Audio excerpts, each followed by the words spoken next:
Okay, I'm going to go ahead and get us started. Welcome, everyone. I'm Lisa Donovan, again, Professor of Arts Management and the Director of the Institute for the Arts and Humanities at MCLA, Massachusetts College of Liberal Arts. Funded by the Andrew W. Mellon Foundation, the Institute works to strategically promote equity-centered change on our campus and also in the Berkshire community. The goal is to increase access to area arts and humanities resources and to catalyze opportunities for interdisciplinary engagement and advance experiential teaching and learning practices in higher education. This is part 2 of our Institute virtual speaker series, Aligning and Activating Change Through Storytelling Conversations with Genevieve Gaignard and Ben Ripley. Tonight's program will be facilitated by Aruna De Souza.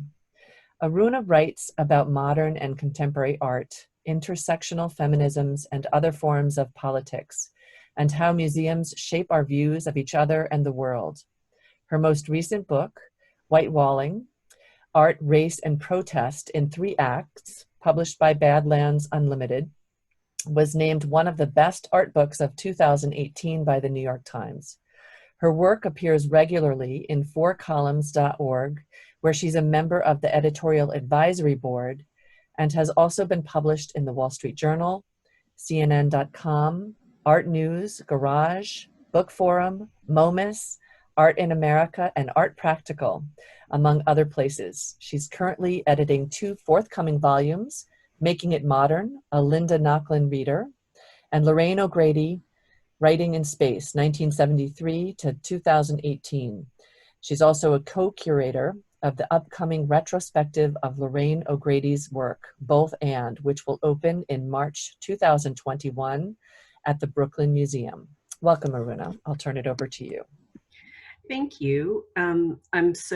It's so exciting to have a chance to talk to Genevieve and Ben tonight. I've been sitting with their work and enjoyed the conversation last week between the 2 of them. For those of you who weren't here last week, I just want to introduce them both quickly. This is all a surprise for them because I've put together the introductions and the slides that I'm going to show you all on my own. So let's hope there's not too many surprises.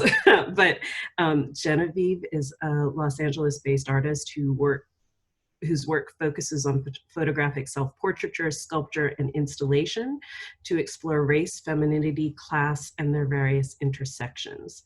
The daughter of a Black father and a white mother, Gaignard's youth was marked by a strong sense of invisibility. Was her family white enough to be white, Black enough to be Black?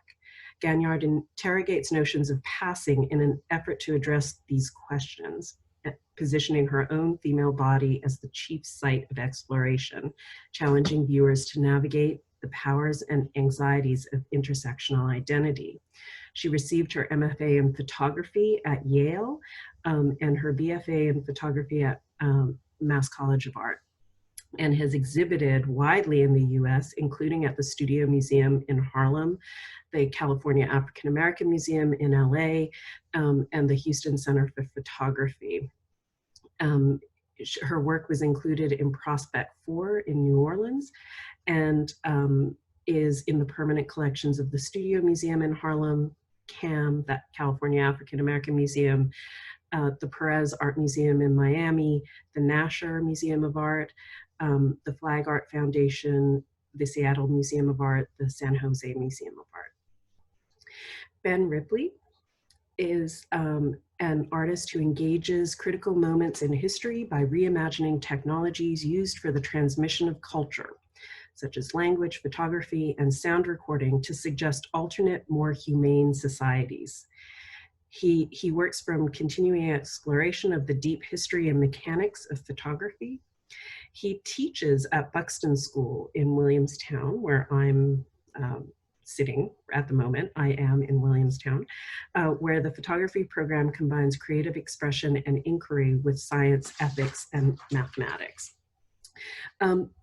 It's funny because I read these 2 bios, and I think these artists are so different, but in a sense, looking at the work, it's so interesting, and hearing the conversation last week, it's so interesting how many ways in which your work overlaps, intersects in certain at certain moments, and in certain interests.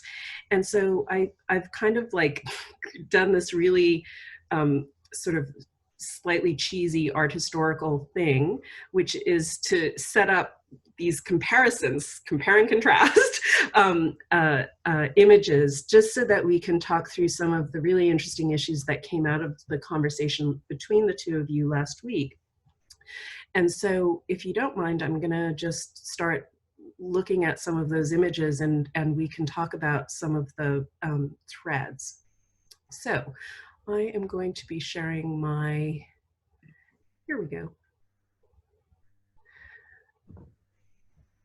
Let's see, can you see?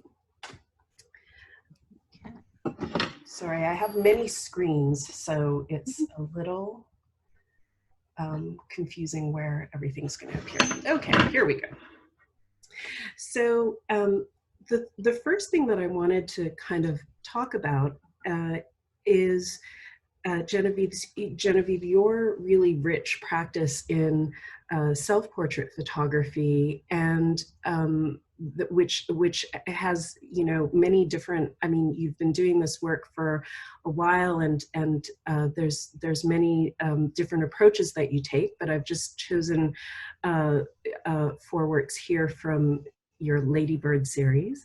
And Ben, the project that you've got up right now at Mcla, which is based on your work and your research with the Field Museum, and which uses your image as well as a kind of counterpoint to the historical sculptures that you're working on. And so, and in both cases, it seems to me that you're both really thinking about, or what comes out for me at least, is that you're both thinking about the sort of the instability or even just absolute uselessness of the bodily markers of race. That what's at heart is the idea that race itself is both ideologically but also visually unstable, right? And so I was hoping that you know, and I think, you know, for Genevieve, you were talking last week about the ways in which that's kind of rooted in your own experience of biraciality, or you know, having this background. And for Ben, I think it really is about excavating a history of whiteness per se. And so I was wondering if you could both talk about that a little bit, about where race is located in these sort of self-portrait kind of works. How are you addressing that sort of idea of the visibility or invisibility of those sorts of identifications? I can't see Ben, so I don't know who's going to talk first, but Genevieve, you talk first because you're on the left. Okay. A lot of things come to mind of how to like kind of unpack that question. Yeah. And I'm glad you used this image or this group of images, because it brings to mind, so I guess I'll tell you an interaction I had with this work specifically, just to like help folks understand what it's like. But something that when you were saying, I also thought about, like, at least for me, Blackness is like, it's always changing, and I'm kind of this chameleon that's like morphing through that, and I'm never quite showing up the same way for people, but I'm still the same person. You know? So this particular group of images, which includes 2 other characters that are with this group, I had given a talk about the work at a show that this was in, and, you know, informed everyone about my background, kind of like what I did with you all last week, or if you read the bio. And so spent some time with a few folks afterwards, just walking around the show, and some people came up to me and had some questions. And this one white woman said, it's interesting that you have only one representation of a Black person in this group of images. And I kind of paused because I'm getting really good at like not getting frustrated right away and just like helping folks through it, you know? So my instinct was to say, well, that comment sounds more about your baggage than mine. Or like that's a comment about you more than me, because I've given you all the details, but you still can't see me for what you've perceived Blackness to be. Yeah. And so in this series, I was referencing the wig ads from Ebony and Jet magazines. Mm-hmm. And because that particular person could only see the afro as representation of the Black person, although a lot of the wigs were marketed towards women of color.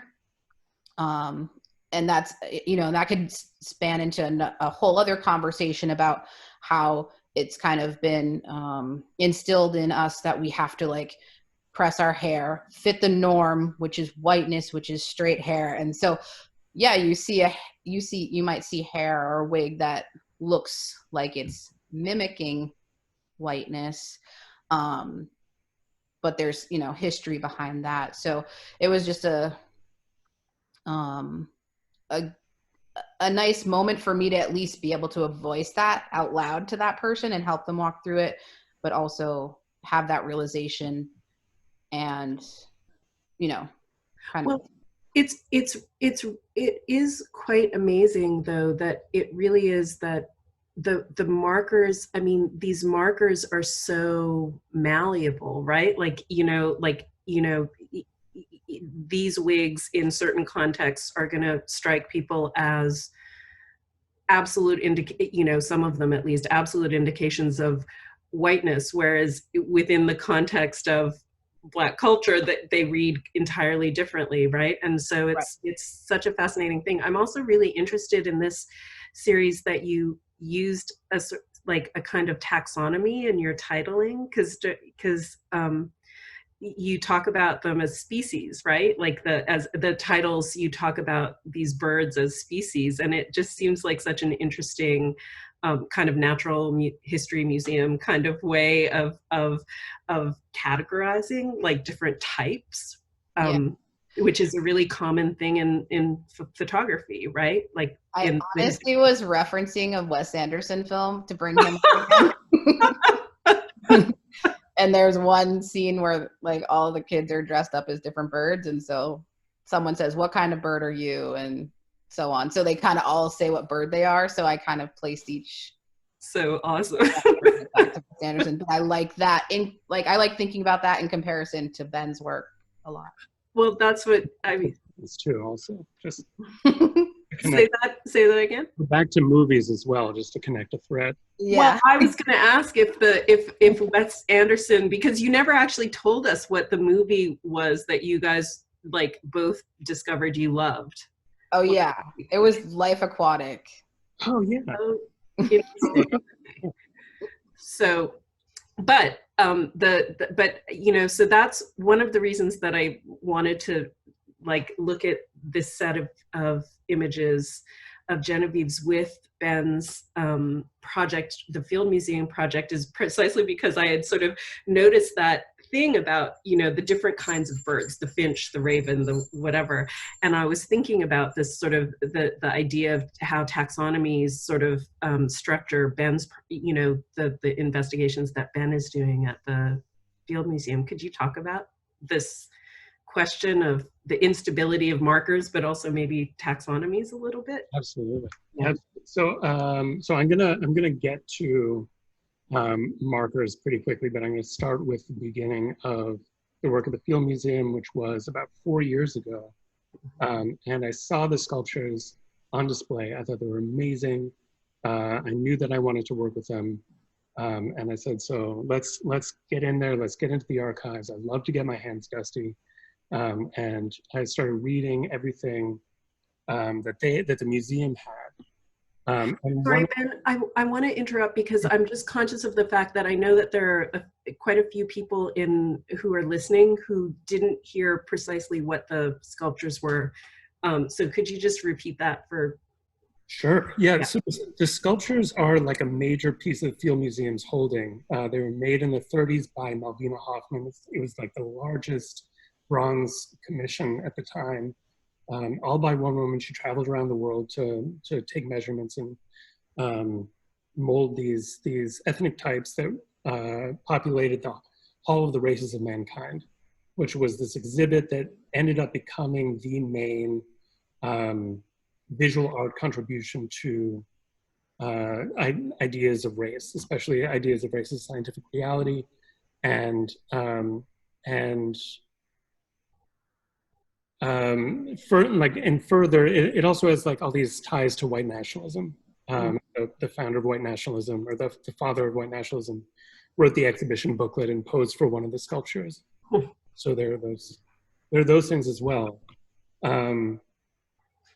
And like as you're going through the archives, all these things are coming out that are just like, each thing is more interesting than the next.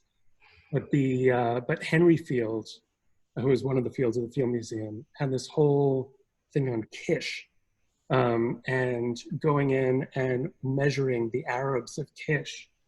And he had this whole anthropometric system, and he had calipers for in between the ears and like cranial measurements and things like that. I got like really into it, and I read about this for days, and that they were so nice to me at the library. And after like one particularly long day, I walked out, and like my vision was really different. Like the way that I was looking at people, I was like, oh, I bet that guy's Nigerian. Oh my God. I was totally doing the thing where you're like scanning people and trying to figure out what their ancestry is, and that's something that I feel that kind of gaze all the time, and it was a really interesting flip. So flipping who the viewer is, who the main character is, who the object is, was one of the first gestures that I ended up doing in this. But yeah, instability of markers, so many of those things ended up being really not scientifically helpful. Well, I mean, the gesture of projecting yourself onto all of these sculptures, right? So that it becomes like you are every one of these people. And so all of it just sort of turns into this like, I don't know, like a stew, right? Like it's just, it's like everything's mixed up. So nothing, there's no, you can't take anything away from it in a way. It feels like you've sort of like you've pulled out the power cord of all of these sculptures by like sort of inundating it, layering it with an image. So that's really interesting to me. Is it okay if I flip to the next slide? Okay. So on the right are the top on the right side, Ben's work. There's one of the images that appears in the show that's up now at Mcla, which I thought was amazing because it's one of the sculptures in a storage room, but it's laying sort of face down as if its head is on a pillow. And I thought that was such a sort of striking image. I had to take, I had to sort of do a double take because it felt like such a natural pose, but then it's truncated, right? And it's also a kind of horrifying sculpture to begin with, meaning the Malvina Hoffman sculpture. And then some other of the works from the Field Museum where, again, you're overlaying yourself. And then on the left are a number of mixed media works by Genevieve that I thought were particularly, Genevieve, I told Genevieve last time after Genevieve and Ben's conversation that I love her comic timing, and I find there's so much humor in your work. But I especially love that the picture with the piece with the Mamie image on top of the suitcases you call white guilt. And I thought I was particularly struck by that title. But in both of these, I was thinking about how you're both taking these sort of images that really, I mean, you know, racist imagery, images that reveal the operations of racist culture, but not quite reclaiming them, but in that situationist way, detourning them, right? Like sort of, you know, redeploying them in a way that undermines their original ideological content or something like that, which may be a kind of heavy language to put on, especially, you know, given how much,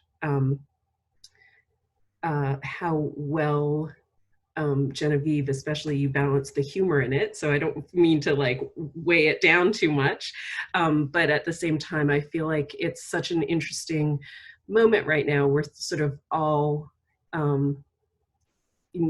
newly, once again, maybe, thinking about the fate of our sort of cultural landscape, monuments and things like that, the way in which our world is, our country is filled with these sort of images that have gone so unnoticed, or at least unnoticed by a majority of the culture, and are now being questioned, right? And so I just thought it was interesting. It occurred to me, especially looking at the suitcase piece, that was made in 2020, and I'm not sure if before or after that, you know, Aunt Jemima, the pancake syrup company, right? They withdrew the logo, right, in the wake of the protests that erupted in May. So I've been thinking a lot about both of your work and the way that it sort of using those images as raw material, but, you know, kind of doing something really different with them. So Genevieve, do you want to talk a little bit about how you think of the kind of source material that you're using in some of this mixed media sculpture? Sure. Well, a lot of the vintage items or imagery of Blackness are, you know, not true depictions of Black folks. They're, you know, quite racist and often in the position of servant and, you know, keeper of the house, if you will. Or even, I'm looking at the images you have up here, you know, just performing Blackness, basically, as white people perceive that. So I really like taking the already existing objects or images and kind of elevating them, like giving them their power back in a way that they actually were never granted by whiteness and white folks. And so, and to be honest, like, you know, humor does get brought up as a tool, but I don't think any of the things that I create often are that funny, but I use it as, it's almost like, you know, when you see some people have this condition where they laugh even when something not so great is happening, as like a nervous thing. So it's a little bit more like that, kind of catching yourself where you're like, this is disturbing, but I see what the person is trying to get me to go through here. Was the white guilt piece, when in 2020 was that made? That was in February. In February. For Frieze Art Fair. So again, like that that particular cookie jar, it's not really connected to Aunt Jemima. I don't like calling those Aunt Jemimas, but I know what you're saying, like the reference. But there was something in her positioning. She had her hands on her hips and she was had this kind of looking down. So I wanted power stance. So I wanted to like place her. So the whole series with these suitcases was a literal example of the baggage that we have. Mm-hmm. So the luggage was turned into these floating shelves and different objects were placed with them or on top of them. And this was like one of those really simple moves in the studio that you're just like, how is it that easy? And it just says the thing without having to like overthink it. And it gives you kind of a chill, like, or how are people going to take this? It's, it's funny. I think for me, the humor comes not so much from the imagery, but the title that goes along with it, I think is like really, it's, I don't know, like as my daughter would say, it's a read. Like it's, Yeah. Like that. Like there is something a little bit like that. Could you talk, I know that we've got these sort of big themes going, but I'm also, ultimately I really love how things are made. And one of the things that it really strikes me about your this sort of section of your website, your mixed media work, I guess is the way to talk about it, is that, and in fact, in all of your work, is you've got an amazing sense of color. And that's one of the things that I was really struck by in all of these pieces individually, is that there's like even though you're working with found objects, right? A lot of times they're found imagery. You're putting them together in a way that's so coloristically kind of extraordinary. They're great. But could you talk about that a little bit? I mean, I'm sure a lot of that came from my photography background, just seeing light and color and how those things can, be married and create a mood for the bigger picture, I guess. Mm-hmm. But over the years, I've definitely developed a specific kind of palette where, some things get sprinkled in, but there's this kind of pastel palette that I've kind of acquired, and almost, again, like reading the situation, how even female artists kind of often feel like they can't work with these stamps of certain colors because it's going to be seen as to this or that. Where I use that again with that kind of humor or like backhanded way of being like, I'm going to make it look like it's soft and sweet, but when you get close and really see what I'm saying or read the title, it's like you kind of get hit with that reality of things. Absolutely. Ben, these images, so literally like 10 minutes before we got together, I was like, Ben, send me some pictures because I wanted to see more, and Ben very graciously sent me not just the pictures of that are in the current Mass Mocha show, but some earlier things the things that came out of your earlier research at the Field Museum.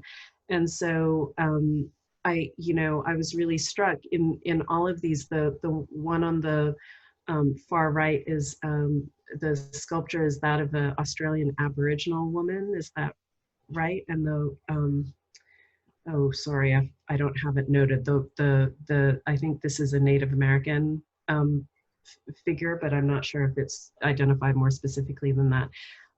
But again, you've got this like overlaying of imagery. Could you talk a little bit about the how that functions as a kind of either a reclaiming or a diversion, however you want to put it, of the sort of ideological content, essentially the racist content of the original sculpture? Yeah, I was when I was quickly going and finding these images, actually like 30 minutes ago, I was reminded that the earliest work was about, as they put it in the 19th century, hybridization. So I was actually layering sculptures on top of each other and didn't bring my own image in until later. And yeah, I mean,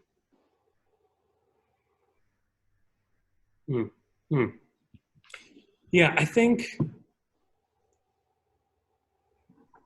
the idea of giving power back, like I wonder if that is part of it, to like reinfuse life and like sort of to take the hit for these you know, admittedly inert non-living bodies, but to like accept the gaze, step in and accept the gaze.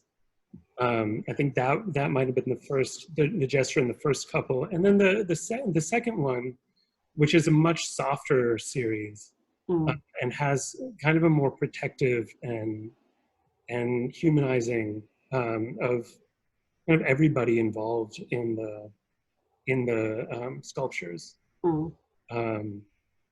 Is more of a reparative or protective gesture. It's interesting. I don't know if you've thought at all about Krzysztof Waditka's work with monuments, which I sort of had a chance to talk to him about earlier in the year, and because he does, so you know, one of his most recent projects was a monument, a Civil War era monument, honoring a northern general, not a southern general, but like ordering, you know, that is in Madison Square Park in Manhattan. I didn't think there were Civil War monuments. I didn't think about Civil War monuments in Manhattan, but of course there are many. He projects images of, you know, he sees the Civil War as a refugee crisis, as having triggered a massive refugee crisis in North America, which it did. And so he was interested in dealing with the sort of crisis of people who have been forced to flee their homes and to move around the world, the current migrant crisis.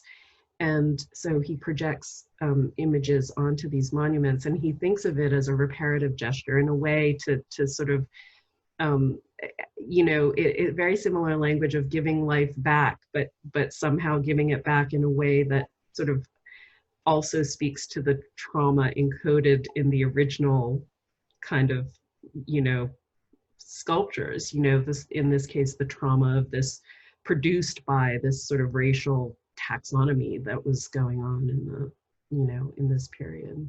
It's very interesting. And projection is an interesting strategy for it, because there's so much that people project on these monuments, or project on these sculptures, or project on other bodies as they look. Yeah, exactly. Okay.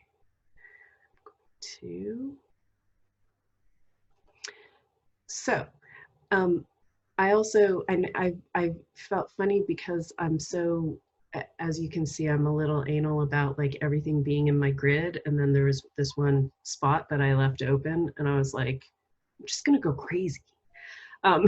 Leave the spot open.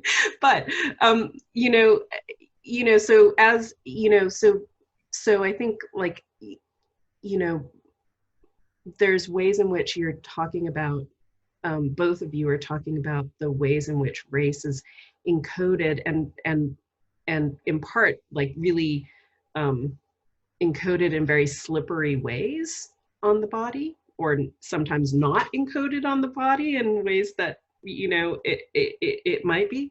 But it felt to me, looking at some of the sort of larger images of the museum itself and people in the museum that are included in this sort of project around the Field Museum.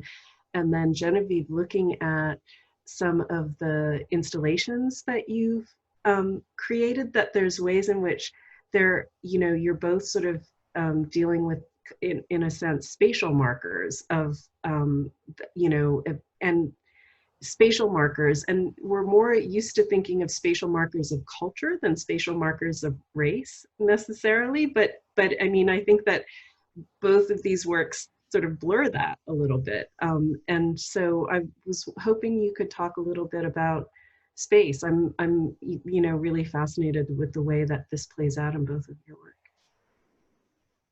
Am I going first again? Yeah. Sorry. I'm fine. I just can't see everyone's voice. But no, I'm excited to talk about this. I often talk about the installations being these psychological spaces. Mm-hmm. So again, similarly to the collage works, I'm kind of giving you all of the tools, kind of juxtaposing things in a certain way to help the viewer kind of, I don't know,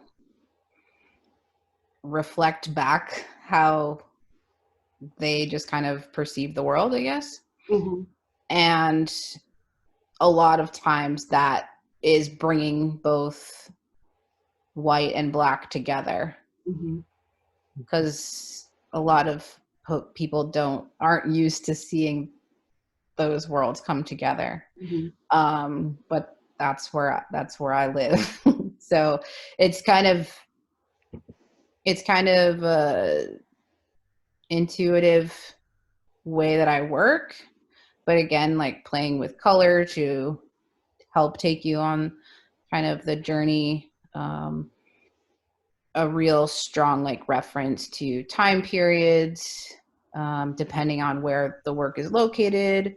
I'm always interested in gathering materials from the place that the work is kind of being birthed.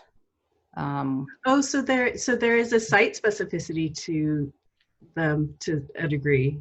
Yeah, I mean, especially the one, the parlor with the kind of table and couch there, in New Orleans. Like all of that stuff was pretty much sourced in New Orleans. And in LA, you know, there's a lot of things you can find in LA because there's a lot of, you know, TV sets and like those kinds of things that people are addressing. So, those places are kind of easy access, accessible to a lot of things. But even if an installation travels, I'll often try and like go out specifically in that area to bring a few indicators of that place, just so there's something for a local to connect to. So it's almost like that reminder that this is about you. Yeah. You're part of this, you know, which I think it's really easy for folks to kind of detach themselves and say, oh, this is about the artist. This is a personal story of the artist. Oh, interesting. Where I'm putting it out through my perspective and my imagination based on the reality of things. But I also understand that when you put people in an uncomfortable or like out of their norm, the things that they're not used to being around, or just kind of making comparisons, like that top corner image on the left is actually one of two-sided wall. So you could kind of go around on both sides. So you're kind of first hit with this seemingly white family's home, and then you go on the other side and it's a black family's home. And I should have filled in that fourth corner. Oh, next time. Sorry. No, totally fine. I'm showing everyone half the installation. Totally fine. Because I think it's, you know, I can also describe a little bit of that, but in that piece or in that show altogether, which was also with ladybirds, the photographs that were shared earlier, there was kind of a soundtrack of bird sounds throughout the entire space. So I wanted to have this kind of peaceful kind of feel to it. But when you first are confronted with the white family's space, there's really there's no mirrors at a level where you could see yourself in it. There was a television opposed to, on this side, a bookshelf. And then when you come around the corner and you see this this room with the 2 chairs and the lamps and all the photographs, you notice that the bird sounds are coming from the stereo on the bookshelf. And Oh, interesting. just kind of comparing like how whiteness shows us through TV, like how we're supposed to perceive ourselves as like through the white lens, I guess, you know? This is going to sound, I mean, this is going to sound totally flat-footed, but like, you know, a very un-arty kind of way of approaching it. But I was thinking about, there's someone that I follow on Twitter who was selling her house, and she's a scholar, and so she was doing research, and she was saying that houses that people buying houses, if studies have shown that if they see a house that's got indications that the people living in it are people of color, most, you know, especially Black people, but also other, you know, other people of color, that offers on the house by white buyers go down by at least $10,000. And so she staged her house to remove, you know, so she talked about on this Twitter thread the process of staging her house so that the house would read as race neutral, which of course is another way of saying a house that white people live in. And so I was thinking about how in a way, like these installations, in a way, they really force the viewer to think about what exactly are those markers, right? Like if I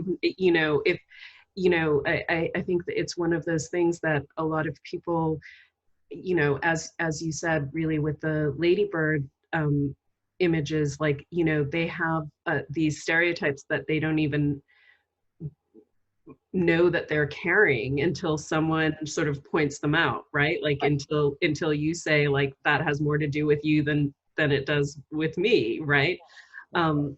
So I thought that was, you know, so I was thinking about this as I was looking at these pictures. I was also thinking, especially with the kitchen picture, that there's and, you know, the kitchen picture, but also other, you know, of the mixed media works, you know, some of the self-portraits, that there is a kind of temporal shift that happens, that there's a sort of callback to a sort of 50s aesthetic, or I might be getting the aesthetic wrong, but like, you know, that there's and what? It's rooted in that vibe, yeah. Yeah, and so, you know, I'm interested in that and what that sort of moment says for you.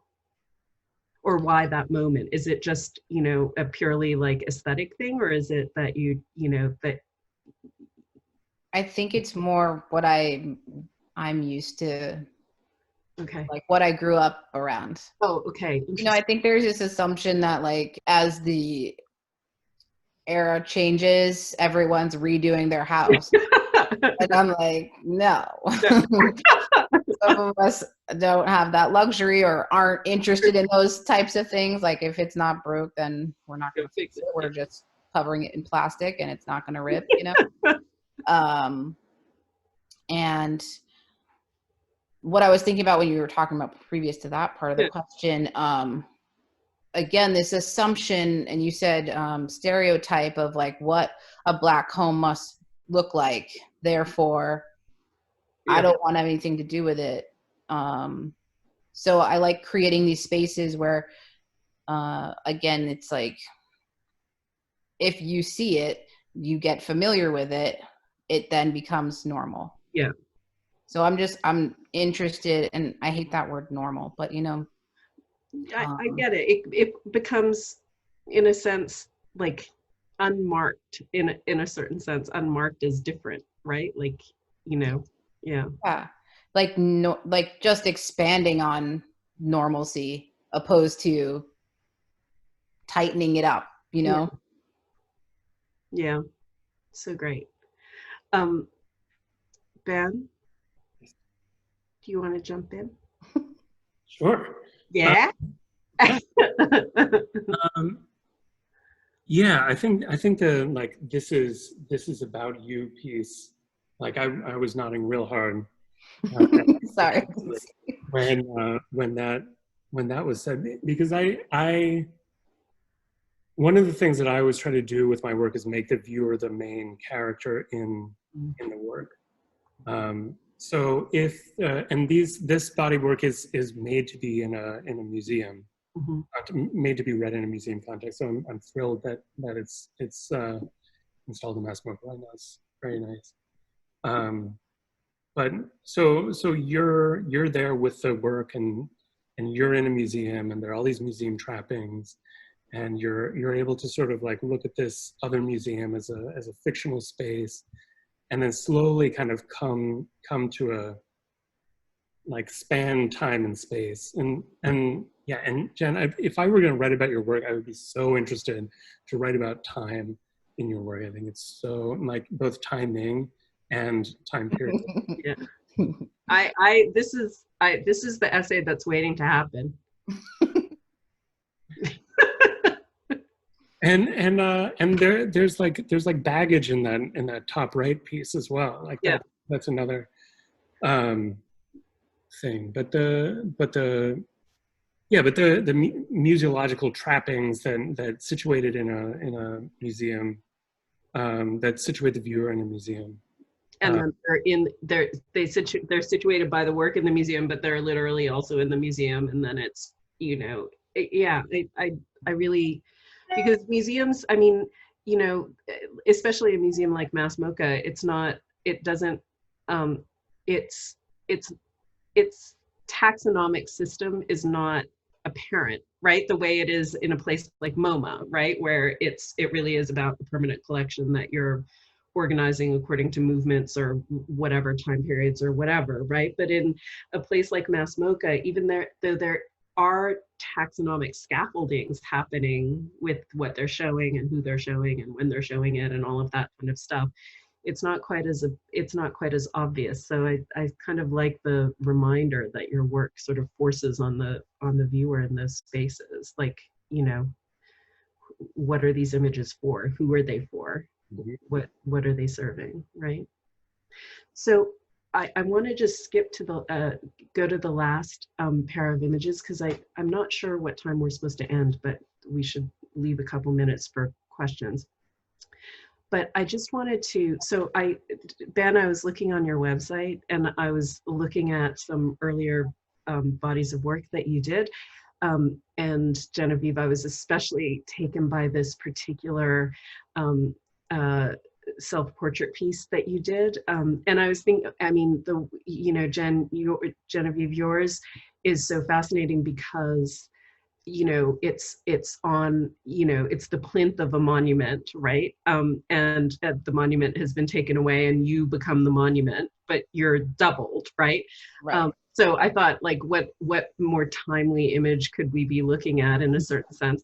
But I was interested in all of these. And then Ben, the top work is a photograph on ice, like and the bottom is the photograph that you made while on a barge, right, floating down the river. So it's a very long exposure photograph that registers the boat's movement on the waves, which I thought was a very beautiful conceit. But I was interested in both of these, just for you to talk a little bit about your relationship to photography as a kind of process, as a medium, and I think you're both drawing on a kind of history of photography or cinema or whatever, that sort of photographic image or filmic image, and you're also, manipulating it, right? You're using it to your own ends. And so I thought that it might be nice to just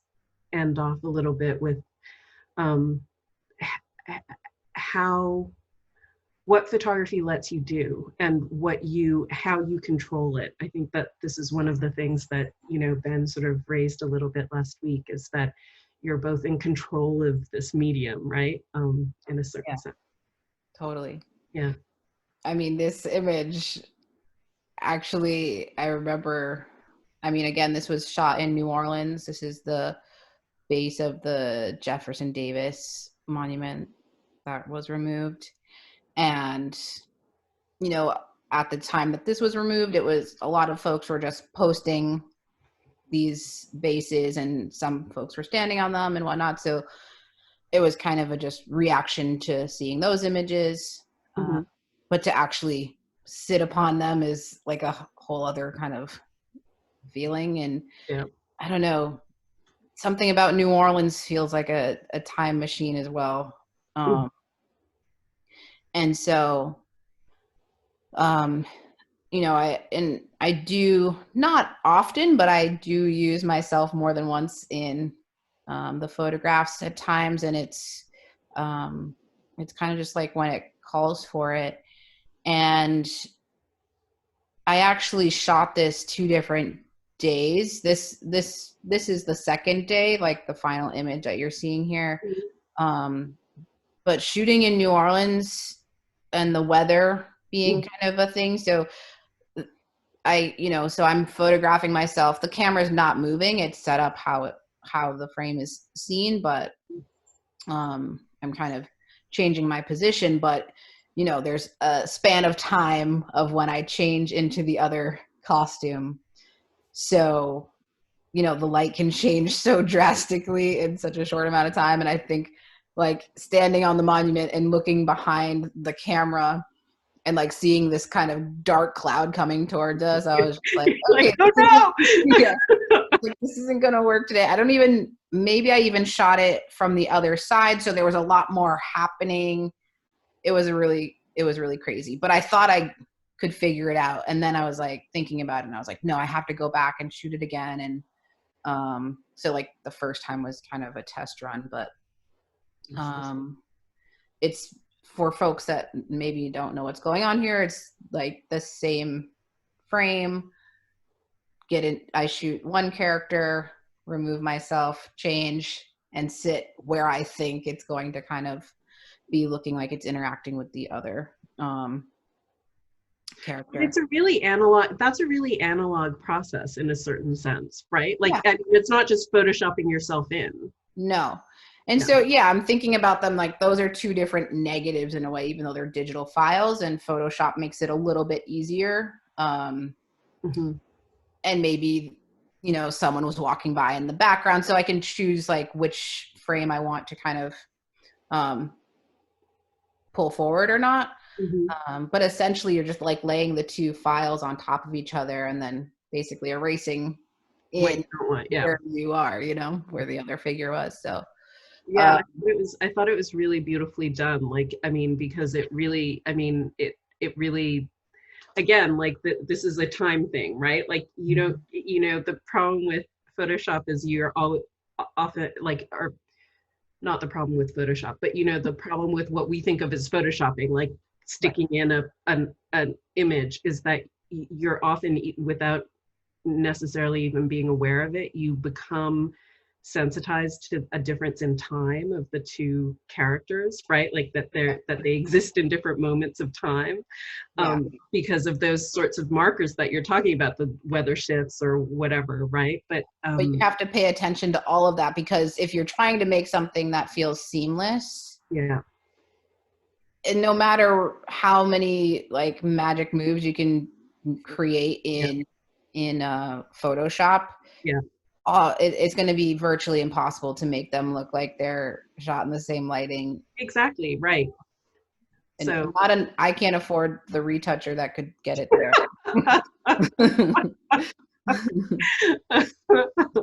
Did you ever work with Oliver Wassow at MCLA? No, it's probably, he was maybe after your time, but I was just thinking like the master Photoshop retoucher is one of his things. But anyway, Ben, how about you? About process. Yeah, we were talking both this week and last week a little bit about control. Yeah. And more last week about ownership. And I like one of the reasons that I really like to go into the past is to sort of like retrace those threads and get my hands all over it and really understand it in as deep a way as is possible, and kind of inhabit it as well. So the like 19th century was like such a like crazy inventive place, like early days of photography when people were using, like the first one was asphalt and lavender oil, like, Yeah. with milk, and they were trying like, fixing things with salt. So the top one is making a photograph out of frost. So I took a plate of asphalt, so linked to earlier photograph, and cooled it down to 180 degrees Celsius, negative 180 degrees Celsius in a biofreezer. And then shot infrared light through a silver negative and recorded it as the image came on and then subsequently disappeared. And the like, I've really I've really like clawed into as many corners of photography as I have, you know, as I possibly could have. I think like I've made lenses, made the cameras, made the negatives, made the photographs from like with rusty nails that are dissolved in sulfuric acid, that kind of thing. So as basic components as possible to sort of reimagine a different way that this invention could have gone, because it's such a problematic medium, and it is in a lot of ways a brutalizing medium. Mm-hmm. So to kind of reorient it towards a different purpose. That's great. I'm just checking with Erica Barretto, who's our host, to see if we can extend our conversation for like, 10 minutes. Okay, she's nodding. Good. So just in case people who have been joining us have any questions for the artists, I think that would be a good time. Is there anyone? I feel like I could sit down and do like another hour of this. You guys have, I mean, it's such a serendipitous sort of connection of, but it's just such an interesting thing, because on the surface the work feels so different, but it really is like there really are so many shared concerns in a certain sense, and really interesting ways to look at your work through the other person's. Is there someone asking a question? I was going to add something. Yeah, please. Because I was able to see some of Ben's other images behind the long exposure piece, where Mm-hmm. I got to see the image of him with the camera on the actual structure that he built that was floating down the river. And I'm thinking also about sitting on this monument, the camera set up on a tripod. I'm working with an assistant, and I stayed in New Orleans for like a couple weeks, so I started to know some of the people from like the hotel I was staying at, and I remember like seeing one of those guys like walk by, and he's like, "Was that you on the monument?" And like just like thinking about how like people are seeing the act of this happen, and then they see, and the person that saw me making this picture worked at the hotel where the images were then displayed. So wow. It's like kind of see it go through its whole life cycle. Yeah. Well, there is that about like making the work in open space, right? Like that there, as opposed to like, making pure studio work, right? That you are, I mean, I think that's one of the reasons I was so drawn to some of the pictures, Ben, in your series, the stairwell pictures, or, the picture across the hall, and, just, the people moving past back and forth. I think, it does, like, you do start thinking about those sort of early photography kind of moments, right? Where, people had to use such long exposures that you saw you could sometimes see the bodies moving across the squares or whatever it was. And sometimes they were completely like, invisible because they weren't picked up by the camera. So you know, the same here, like this kind of interaction, right? It becomes a kind of, you're performing in a sense, Genevieve, right? Like, you know, in front of an audience that's not really an audience.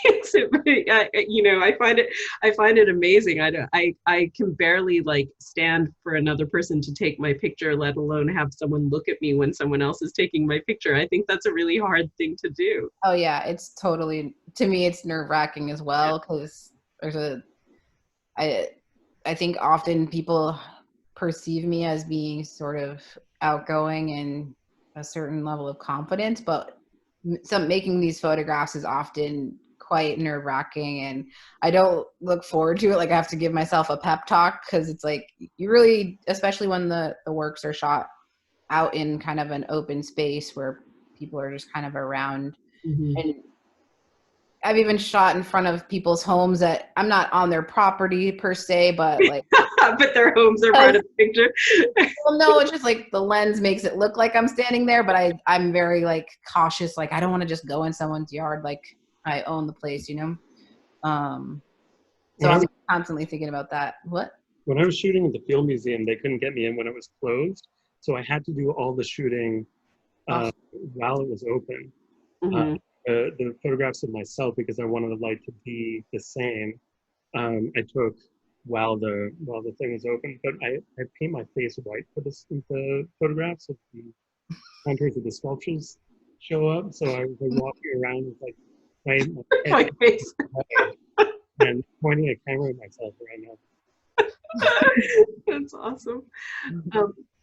Erica, do we have any questions that we should be? No? Well, this was a really, this has been a really fantastic way to spend some time this evening. I have enjoyed talking to you both, and I think, like, you know, you've given me so much to think about in relation to all of these questions about, you know, I keep coming back, Genevieve, I should have put it in the slideshow, but the neon piece that you had, what is the wording of it? Looking at you, looking at me, or looking at me? Look at them, look at us. Look at them, look at us. Thank you.